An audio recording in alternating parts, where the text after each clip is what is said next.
दापोलीमध्ये सध्या अवकाळी पाऊस सुरू आहे. दापोली तालुक्यात परतीच्या पावसासह वीज पडण्याचं सत्र सुरू आहे.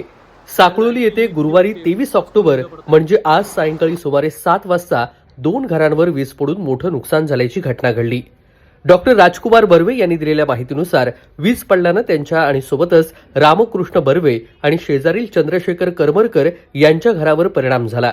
वीज मीटर जवळ कोसळल्यानं मीटर, वायरिंग आणि सोबतच त्याखाली असलेली खुर्ची आणि बेड पेटलेला आहे. त्यावेळी घरातील मंडळी अंगणात असल्यामुळे सुदैवानं जीवितहानी टळलेली आहे.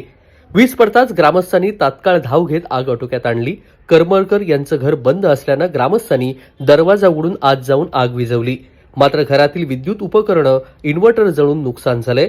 विशाल बर्वे यांच्या हाताला किरकोळ दुखापत झाल्याची माहिती आहे. या घटनेची माहिती मिळताच पोलीस पाटील सुनील सोनू गौरत, उपसरपंच दिनेश भागुजी जाधव, माजी उपसरपंच अनिल विश्राम शिंदे, संदीप आणि मंगेश गोरिवले, प्रमोद भुर्डे यांच्यासह ग्रामस्थांनी तत्परतेनं मदतकार्य सुरू केलं होतं.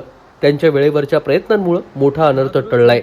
यापूर्वी 2 दिवसापूर्वी जालगाव येथे वीज पडून इलेक्ट्रॉनिक वस्तूंचं नुकसान झालं होतं आणि या सलग घटनांमुळे परतीचा पावसाचा फटका दापोलीकरांना बसत असल्याचं चित्र सध्या पाहायला मिळतंय. कोकण कट्टा न्यूज, दापोली, रत्नागिरी.